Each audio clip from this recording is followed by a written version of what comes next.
Bienvenidos al programa Urisofi. Suscríbanse, denle campanita. A nosotros nos ayuda mucho. Pues en materia monetaria siempre se sigue a ver qué, para que continuemos y tengamos este aliciente. Pueden sugerir también algún tema que quieren que tratemos.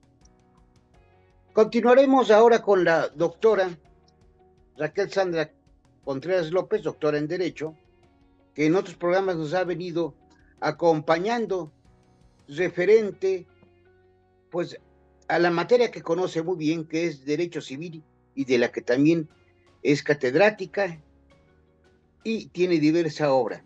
En esta ocasión me comentaba que va a platicarnos algo sobre algunos principios en materia de los contratos civiles. Doctora, bienvenida, muchísimas gracias. Gracias, doctor, por la invitación. Con el gusto de estar con usted y con todos los oyentes y bueno, que nos hacen favor de seguir su página de YouTube. Aquí, como habíamos platicado, comentar algunos temas concernientes a estos principios que rigen la materia contractual, no todos, algunos. A mí me parece que ya traducido al español de manera libre, pues sería que los efectos del contrato solo van a producir sus consecuencias entre las partes que lo recibieron, que lo celebraron, perdón. Entonces, pues esa es la máxima que originariamente los códigos de 1870 a 1884 estaba regulada en una norma expresa, pero ya el legislador del Código Civil de 28 decidió pues no incluir esa norma que contenía de manera expresa el principio, pero se entiende que de la interpretación de la propia regulación concerniente al contrato. Y pues uno de estos que me parece a mí, pues es este principio res inter alios acta, y el cual tiene sus excepciones, pero estas excepciones van surgen de la propia voluntad del legislador. Tenemos como excepción al principio res inter alios acta la naturaleza de las propias formas de transmitir derechos y obligaciones, las que se encuentran reguladas en la gran mayoría de códigos civiles de los Estados Unidos mexicanos, igual que en el Código Civil Federal. Y son las concernientes a la cesión de derechos, la cesión de deudas y la subrogación, en el que un acto jurídico celebrado entre dos personas, un acto bilateral, va a surtir efectos tanto a favor como en contra de una persona que no intervino en ese contrato original. Entonces tenemos el caso, ya comentaba, de la cesión de derechos en el que se cede el acreedor sin la voluntad del deudor, cede a un tercero que toma el nombre de cesionario precisamente el derecho de crédito que tiene contra su deudor. ¿Y por qué digo que no interviene por la voluntad del deudor? Porque no requiere su participación en este acto jurídico para que exista.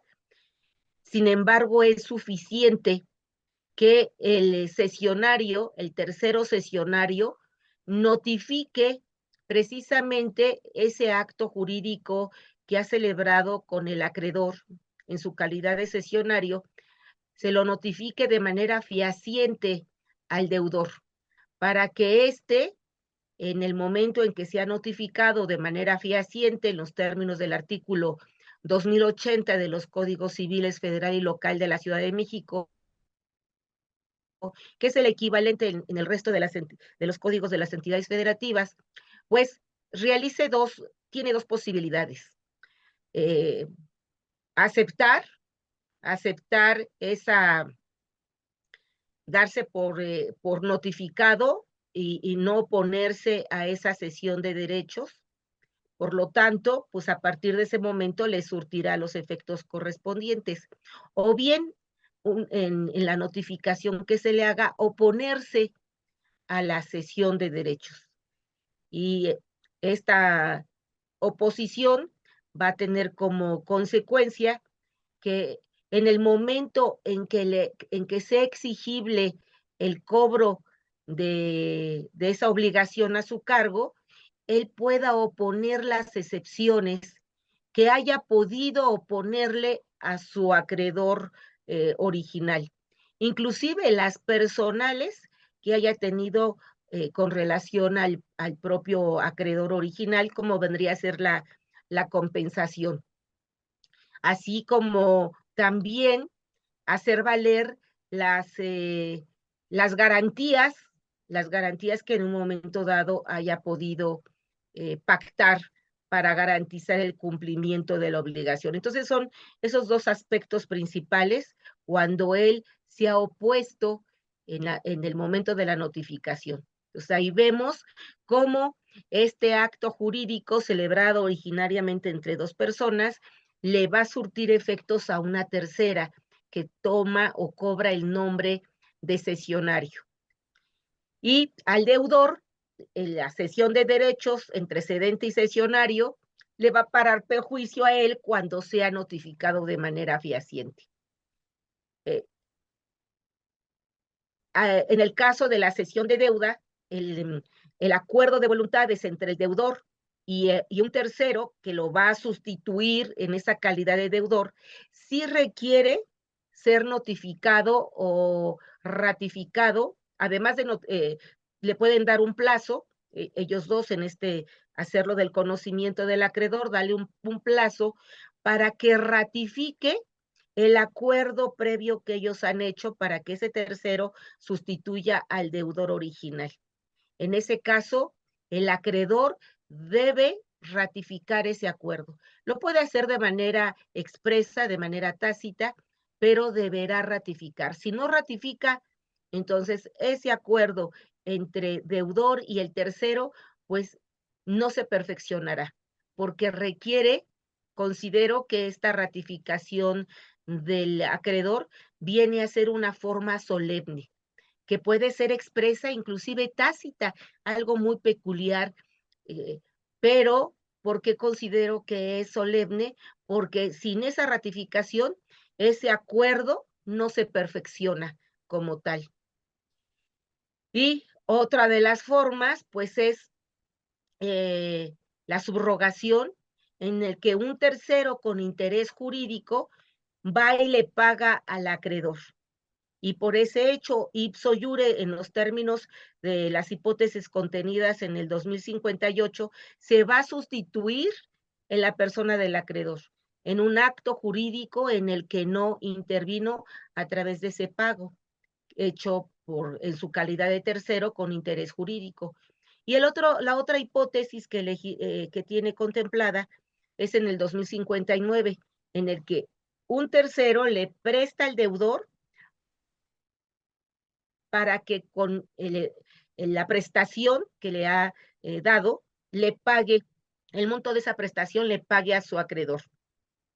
Pero dice el legislador, si no se dice que le presta para que pague a su acreedor, solo producirá los efectos del acto que le dé origen. Y el acto que le da origen, pues es un contrato de mutuo. Por lo tanto, en ese caso será un mutuo subrogatorio. Y tiene un carácter solemne porque el propio legislador dice, sin esa característica, no producirá los efectos de sustitución. Será otro contrato de mutuo, otra obligación más que tenga el deudor a su cargo. Entonces, se ve allí cómo los terceros a un acto jurídico preexistente les va a favorecer o les va a perjudicar. Y al igual, el acto que celebra el tercero con alguno de ellos le va a parar perjuicio al otro, va a tener efectos jurídicos. Ese es uno de tantos de supuessto en los que hay una excepción al principio res inter alios acta. Hay otras formas de de transmisión de derechos y obligaciones, que su naturaleza es serlo, es ser forma de transmitir, aunque formalmente no están reguladas como formas de transmitir derechos y obligaciones, como podría ser la tradición, la adjudicación y la gestión de negocios. Pero de esas no hablaremos porque no se da este mecanismo de excepción al principio res inter alia. Sí, en la gestión de negocios sí se daría, en la adjudicación también, pero como no son formas formales de estar reguladas, tal vez en otra ocasión me refiera a ellas, ya como formas de transmitir derechos y obligaciones. Otros supuestos más se encuentran en la propia naturaleza de los contratos accesorios, en el que tanto el fiador como eh, el acreedor prendario o el deudor hipotecario, cuando son terceros al contrato original, se van a ver favorecidos con un contrato en el que no intervinieron y en el que se da la excepción a este principio por el incumplimiento de la obligación principal. En el caso del contrato de fianza, pues siempre se da la excepción, porque siempre será el fiador en su carácter de tercero que celebre el contrato de fianza con el acreedor. Entonces, y ese contrato de fianza va a favorecer al deudor fiado. En el caso de la prenda y la hipoteca, si el bien dado en prenda o dado en hipoteca es del propio deudor principal, pues entonces no habrá excepción al principio, solo cuando esa prenda, esa hipoteca, sea celebrada por un tercero al contrato principal. Ahí tenemos estas excepciones. Pero hay otras, eh, me, me recuerda también este principio, el contrato de arrendamiento, en el que se establece que a la muerte del arrendador o del arrendatario, el contrato deberá seguir en sus términos, vigente en los términos pactados. Entonces, ese contrato en el que muera el arrendador o el arrendatario seguirá en sus términos con relación a los herederos que al momento de la muerte de alguno de ellos siga viviendo, por ejemplo, con el arrendatario. Con relación al arrendador, pues la obligación recaerá en sus herederos hasta que fenezca el plazo, el plazo cierto que se haya fijado al contrato de arrendamiento, y si no, pues tendrá que notificarlo para que, en su caso, constituirlo en mora. Bueno, que ese ya es cuando no tenga un plazo. Y ahí podrá haber pacto en contrario para que no se dé precisamente esta sustitución. Pero el legislador también establece que cuando la transmisión del dominio del bien inmueble se dé durante la vigencia del contrato de arrendamiento, ese contrato deberá continuar en los términos pactados con relación al causaviente que lo adquirió por compraventa. Claro que estos tienen su supervisión muy específica por los notarios, en los que deberán verificar que realmente el adquirente, ese tercero adquirente, esté informado que existe un contrato de arrendamiento vigente sobre ese inmueble que está adquiriendo y que lo está adquiriendo pues con ese contrato vigente. O bien esperar a que se termine el contrato para celebrar la compraventa ya sin ese contrato anterior.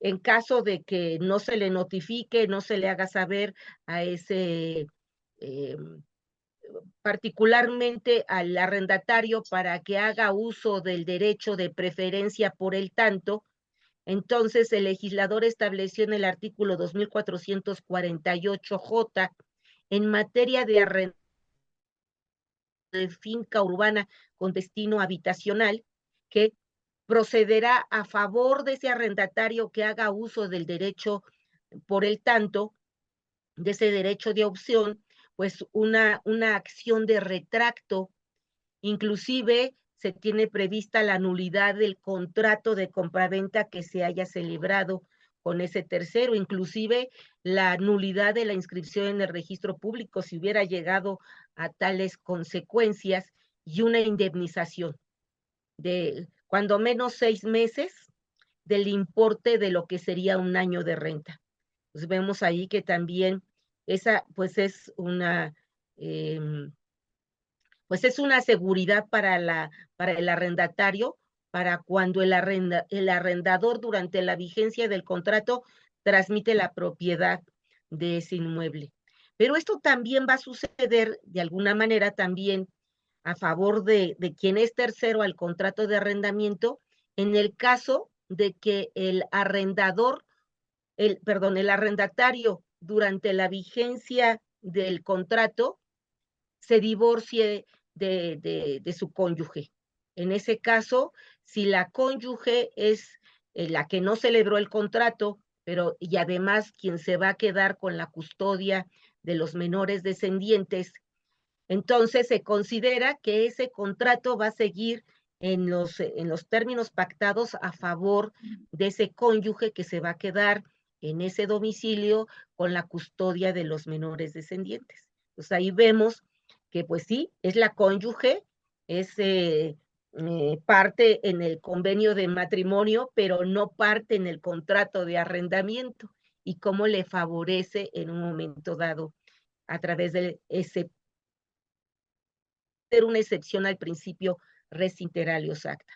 Y hay otros, considero que en el caso de la adopción plena, también es una excepción al principio res inter alios acta, porque el acuerdo entre las partes que convienen adoptar a otra persona, sean cónyuges, sean concubinos, ese acuerdo que es homologado por la autoridad va a pararle perjuicio a través de la figura de adopción plena a toda la familia, ¿sí?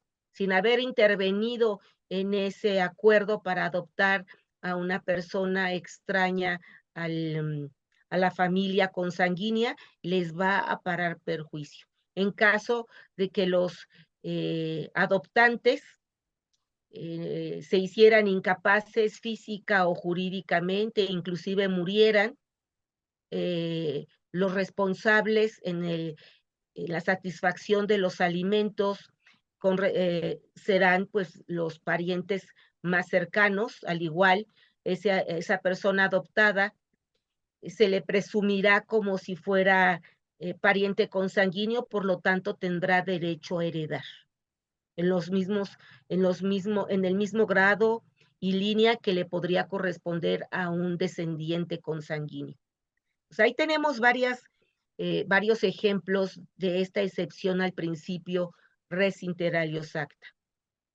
Otro principio muy interesante es el pacta sunt servanda, que traducido en palabras, en una traducción llana, significa que los contratos deben de cumplirse conforme a lo pactado. Y el propio pues legislador así lo establece en el artículo 1796, que debe de cumplirse en esos términos. Si las cláusulas y lo pactado fuera insuficiente, entonces se estará como auxilio, pues el principio de la buena fe, los usos y las costumbres cuando el legislador así lo tenga contemplado, o las reglas generales, lo que establezca la ley. ¿Y qué es lo que establece la ley como reglas generales? Las reglas del contrato, la teoría general del contrato y pues la teoría del pago, que también son reglas generales para cuando los contratantes pues no lo han pactado de manera expresa. Es el artículo 1796 que yo les comento a mis alumnos, que es realmente un artículo que hay que tener muy presente porque contiene 3 principios. En las 2 primeras líneas contiene el principio del consensualismo para el perfeccionamiento de los contratos, que establece que los contratos se perfeccionan por el simple acuerdo de voluntades, a menos que el legislador establezca una forma. No dice qué forma, pero deberá interpretarse que es la forma solemne. Entonces, si el legislador no establece una forma solemne, el solo acuerdo de voluntades respecto de un objeto posible física y jurídicamente ya perfeccionó el contrato. Y por lo tanto, si es un contrato traslativo de dominio, pues va a trasladar el dominio de ese bien mueble, inmueble o derecho. Entonces, esas dos primeras líneas se refieren a este principio. Eh, el siguiente resto del párrafo contiene el principio pacta sunt servanda. Y al final de ese primer párrafo establece, a excepción de los contratos que se mencionan enseguida. Y en el siguiente párrafo, el segundo, es precisamente en donde el legislador adicionó el principio de excepción, que es, reza en latín, rebus sic stantibus, que ya traducido también de manera libre, significa que los contratos se cumplirán siempre y cuando lo acordado, las bases que dieron origen al contrato, permanezcan en sus términos y no haga más oneroso el cumplimiento del contrato para una de las partes. Entonces, si las circunstancias cambian y hace más oneroso el cumplimiento del contrato para alguna de las partes, pues tiene derecho a solicitar el equilibrio contractual. Y en este segundo párrafo del 1796, a estos contratos a los que se refiere, dice, a excepción de los contratos aleatorios. ¿Qué significa? Que con relación a los contratos conmutativos, onerosos, que estén sujetos a plazo o condición resolutoria, y podrán solicitar en caso de que se dé un evento extraordinario de carácter nacional que haga más oneroso el cumplimiento del contrato para uno de ellos, podrá solicitar el reajuste de las prestaciones. Ahí se tiene el rebus sic stantibus, conocido hoy en día como principio de imprevisión. Y ya después, en los otros dos artículos agregados, adicionados, el 1796 bis, el 1796 ter, el legislador establece cómo deberá proceder el ejercicio de ese derecho. En principio, en el 1796 bis, se establece que esa persona a la que se le hace oneroso el cumplimiento, que generalmente pues será el deudor. En el caso de un contrato de arrendamiento, pues lo será el arrendatario. En un mutuo, el mutuatario, que son los que tendrán que pagar la prestación, y podrán ir con su contraparte y solicitarle el reajuste de su prestación. No es que no pueda cumplir, puede cumplir, pero de manera onerosa, que es lo que lo distingue del caso fortuito de la fuerza mayor, que viene a ser una causa de irresponsabilidad civil, en donde ya no se puede cumplir con el cumplimiento, ya sea de un deber jurídico en sentido estricto, de una obligación en sentido amplio. En el caso del reajuste de la prestación, en este caso de imprevisión, se puede cumplir, pero de manera onerosa. Si la contraparte dijera, pues no, no me parece, así como te afectó a ti, también me afectó a mí, así es que no quiero el reajuste. Entonces tiene derecho para ocurrir ante la autoridad judicial para solicitarle el reajuste de la prestación. Y para ello tendrá que acreditar ante la autoridad, pues que a pesar de la onerosidad, hasta ese momento él viene cumpliendo el contrato en sus términos. Ese es un requisito de eficacia. Deberá acreditar que ha seguido cumpliendo el contrato. Si se probare todo esto, entonces ya el juez decidirá si condena al que no quiso reajustar el contrato, los términos del contrato, si lo condena a la reducción de la prestación, o bien en un momento dado a la rescisión del contrato, que a mí realmente me parece una sanción desproporcionada, porque efectivamente, así como el evento extraordinario de carácter nacional, como vino a ser la pandemia, afectó a una de las partes, pues también afectó a la otra. Y de alguna manera, pues también tiene derecho a defenderse y no querer que se reajuste el contrato, los términos del contrato. Y pues la solución de darlo por rescindido a mí me parece desproporcionado. ¿Por qué? Porque la rescisión implicaría que va a tener que pagarle daños y perjuicios, porque la rescisión es la acción que extingue la relación jurídica. Y como consecuencia, pues ese arrendatario, además de que no cumplirá el contrato, además tendrá derecho a que el arrendador lo indemnice del pago de daños y perjuicios. Yo considero que ahí debió haberse determinado que se dará por terminado el contrato, o se reajusta a través del ejercicio de la quanti minoris, o bien se da por terminado ese contrato. Pero bueno, esa es la solución que dio el legislador. Pues ahí tenemos esta excepción, la regla, pacta sunt servanda, la excepción, rebuxic stantibus. Sin embargo, lo que es el derecho positivo del Código Civil de la actual Ciudad de México, pues esto fue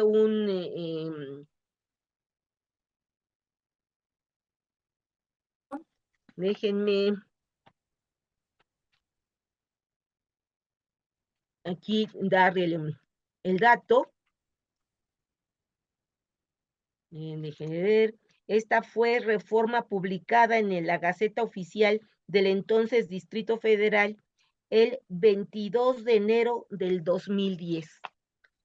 Pero antes de esa adición que se hizo al artículo 1796, el legislador ya regulaba supuestos de imprevisión, como sucede en el caso del arrendamiento de finca, de un inmueble, una finca de carácter rústico.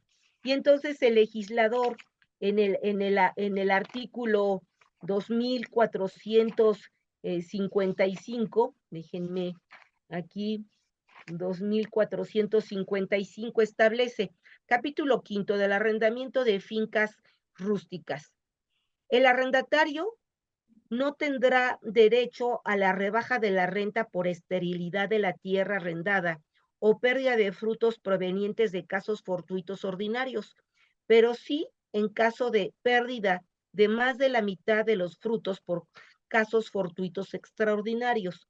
Entiéndase por casos fortuitos extraordinarios el incendio, guerra, peste, inundación insólita, langosta, terremoto u otro acontecimiento igualmente desacostumbrado y que los contratantes no hayan podido razonablemente prever. En estos casos, el precio del arrendamiento se rebajará proporcionalmente al monto de las pérdidas sufridas. Las disposiciones de este artículo no son renunciables. Entonces, ahí tenemos un caso que el legislador utiliza la expresión casos fortuitos ordinarios y extraordinarios. Si son ordinarios, no tiene derecho a la rebaja de la renta. Si son extraordinarios, y ahí menciona los que él considera extraordinarios, entonces tendrá derecho a la rebaja de la renta. Sin embargo, ahí el legislador utilizó la expresión, utilizó esta idea de los casos fortuitos, pero un caso fortuito, como lo es un evento extraordinario, como es el terremoto, las episodias u otro así de igual de desproporcionado, puede ser motivo de caso fortuito o puede ser la base de un supuesto de imprevisión, porque como venía comentando antes, el caso fortuito y o fuerza mayor impiden, afectan a un sector importante de la población, no es que sea toda la población, a un sector importante de la población, impidiéndole el cumplimiento definitivo de la obligación. O sea, lo hace incurrir en el incumplimiento definitivo.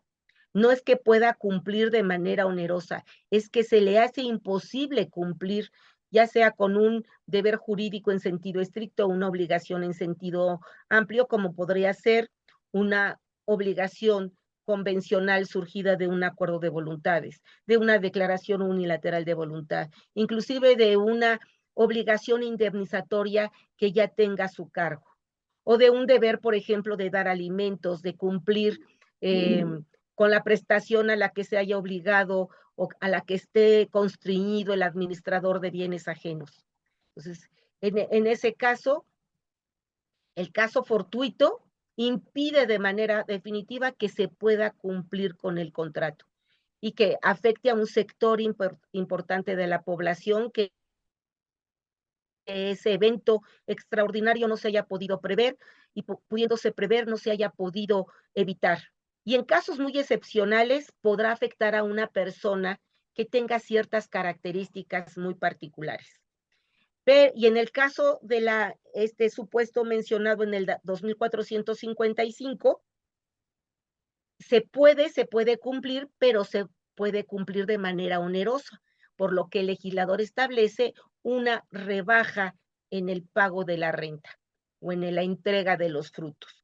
Por lo tanto, aunque se emplea la palabra caso fortuito, no es caso fortuito, es un evento extraordinario que tiene las bases para una acción de imprevisión, de un reajuste en el contrato. Y este supuesto pues ya estaba del artículo 1796, párrafo segundo, y sus 1796 bis y ter, ya como regla general, porque este ejemplo era un ejemplo de excepción y sigue siendo un ejemplo de excepción para el arrendamiento de fincas rústicas. Hay otros en el propio contrato de arrendamiento, también se establece que en el caso de un caso fortuito impida de manera total el pago de la renta, el poder emplear la cosa, entonces tiene derecho a no pagar renta. Si el impedimento para usar la cosa, el inmueble, es de manera parcial, entonces tiene derecho a la rebaja de la renta. Eso, pero tratándose de un bien inmueble urbano, ya sea de industria, ya sea de comercio. Esa es la solución que establece. Y en caso de que el impedimento dure más de 2 meses, tiene derecho a la rescisión. En el supuesto del caso fortuito, pues habla de de la rescisión, pero si fue caso fortuito, pues no sería rescisión, sino terminación. En otros supuestos, pues sí daría lugar a la rescisión, por ejemplo, que se le impida porque haya habido evicción de una parte del inmueble, o bien con motivo de las reparaciones necesarias que tenga que hacer y le impida también el uso de la cosa, del inmueble, y cuando solamente se le impida el uso de manera parcial, entonces tendrá derecho, como ya dije, a la rebaja de la renta y si dura por más de 2 meses, a la rescisión del contrato. Y hay otro supuesto más en el caso de la parcería. Allí el legislador no habla, no hace referencia a un caso fortuito, a un evento extraordinario, sin embargo, señala que si durante la vigencia se pierde la cosecha, entonces tendrá el aparcero tendrá el derecho de no pagar los frutos a los que se haya obligado con el dueño del terreno o el dueño de los animales. Si solo se perdió en parte, entonces en esa medida, pues estará obligado a entregar los frutos que se hayan producido. Entonces se ve que también ahí hay un principio de imprevisión que ya estaba vigente al momento de la reforma al artículo 1796, que ya lo establece como regla general de excepción. Hay otro principio que a mí me gusta mucho que es el contenido en el artículo 1900, tanto 1958 como 1959, que son reglas de analogía. El 1958, perdón, 1858, 1859. Y en el primero es las reglas para el cumplimiento, cómo se deben de cumplir los contratos innominados. Deben de cumplirse de acuerdo a lo pactado. Si no fuera suficiente, los principios de la buena fe, los usos, las costumbres, y en su caso, la normatividad del acto jurídico con el que tengan mayor analogía. En el caso del artículo 1859, es una regla de analogía que sirve para sistematizar el acto jurídico en general, tanto bilaterales de carácter patrimonial económico como bilaterales de carácter patrimonial no económico moral, como lo vendría a ser el matrimonio, el concubinato, y actos unilaterales como el testamento. Entonces, el legislador establece en esta regla que a mí me parece sumamente importante tenerla presente, porque como digo, pues son reglas que en este en particular que sistematiza el acto jurídico en general y que fue copiado, porque casi fue no traducido, casi se traslapó del Código Civil suizo y se establece en este contrato, en este artículo. Disposiciones finales. Las disposiciones legales sobre contratos serán aplicables a todos los convenios y a otros actos jurídicos en lo que no se oponga a la naturaleza de estos o a disposiciones especiales de la ley sobre los mismos. Entonces, tenemos que es una regla de analogía. Entonces señala que las reglas del contrato, que es la teoría general del contrato, se aplicará al resto de los convenios, tengan contenido patrimonial económico o contenido patrimonial solamente de contenido tanto moral como económico. Porque pues a través del matrimonio, del concubinato, pues surgen efectos principalmente morales, pero también de carácter económico. Entonces se aplicarán esas reglas en lo que le resulte aplicable. Sí, lo concerniente al acuerdo de voluntades, al objeto y a los elementos de existencia, requisitos de validez, requisitos de eficacia que estén establecidos para esas figuras. Y lo que le resulte aplicable también de estas reglas del contrato, pues se aplicarán al testamento. Entonces, o a otro acto unilateral, por Exacto. ejemplo, reconocimiento de descendiente. Entonces, en ese caso, pues se aplicará lo concerniente a elementos de existencia, requisitos de validez y, en su caso, los requisitos de eficacia que tenga establecidos. Entonces, podemos ver a través de estas reglas, estas tres primeras reglas, que son aquellas que le dan armonía al acto jurídico en general.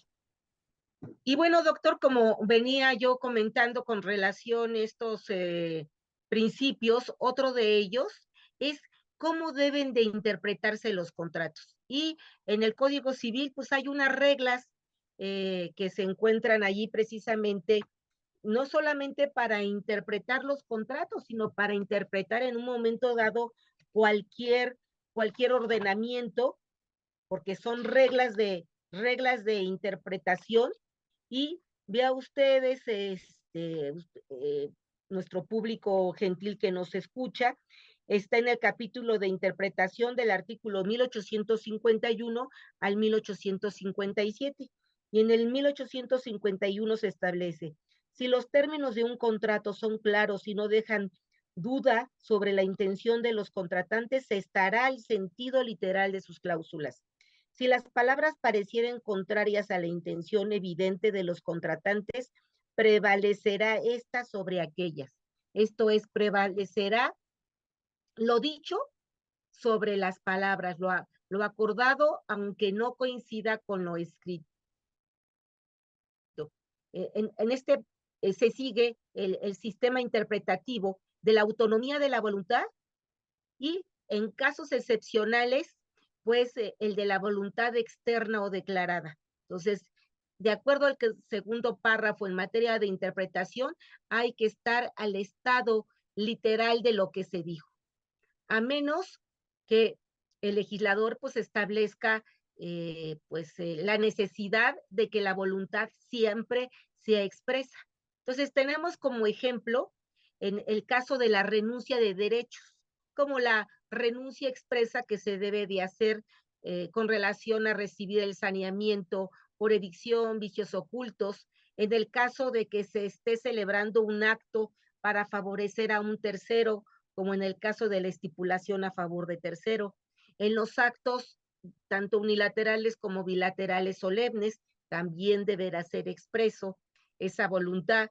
Y en el caso del artículo 1815, en el que se dice que para poder hacer valer la acción de nulidad por error de hecho de derecho, tiene que haberse manifestado al momento de celebrarse el contrato cuál era la, eh, el deseo que tenían las partes al momento de celebrar el contrato y que fue esa razón la que llevó al error, que motivó ese conocimiento incompleto o equivocado sobre esa circunstancia esencial,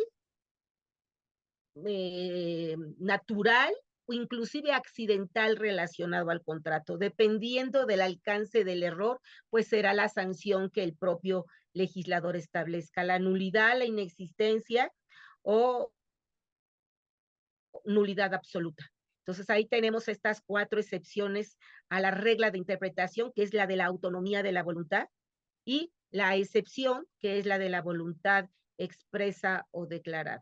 Entonces, así en términos generales están estos principios, estos 4 principios que he mencionado el día de hoy. Hay otros, pero estos son los que me parecen muy importantes siempre tener presente en la interpretación o en un acuerdo de voluntades, inclusive en un acto unilateral, como ya mencioné. Pues doctora, muchísimas gracias y tendremos que continuar con este tema que además es muy amplio. Amplísimo. Es muy amplio y pues también hay que desear tener un poquito más de información, lo pueden consultar en su libro, ¿verdad? Sobre derecho civil, que por ahí Así lo es. queremos, editorial Porrúa, ¿verdad? Que ya tienes diversas ediciones sobre derecho civil. ¿Y cuál es Y su que subtítulo? teoría, y Ah, sí, que ahí dice es derecho, sí, es que no alcancé yo a ver, no se ve muy bien. sí, derecho de De personas personas y y teoría teoría integral integral. del acto jurídico, que Así lo es. recomiendo ampliamente. Muchísimas gracias, recomiendo ampliamente este libro, muchísimas gracias, suscríbase al canal, denle en campanita y nos vemos la próxima semana. Doctora, muchísimas gracias, tiene usted un conocimiento realmente enciclopédico de estos temas y pues ojalá que nos siga haciendo favor de participar en los programas, Pues pues que queden aquí ya, pues hasta el tiempo que dure, aquí que esté en la red, no sabemos cuánto puedan permanecer. Parece ser que, bueno, ese es otro tema, incluso jurídico, hasta cuáles van a ser los límites de permanencia de todos estos programas, pero bueno, ya están ahí en la nube, ya están ahí, por diríamos sí, indefinidamente. Muchas gracias, a véanos, usted, doctor. y los invitamos a seguir. Gracias, hasta luego. Claro, hasta luego, doctor. Muchas gracias por la Gracias, invitación. hasta luego.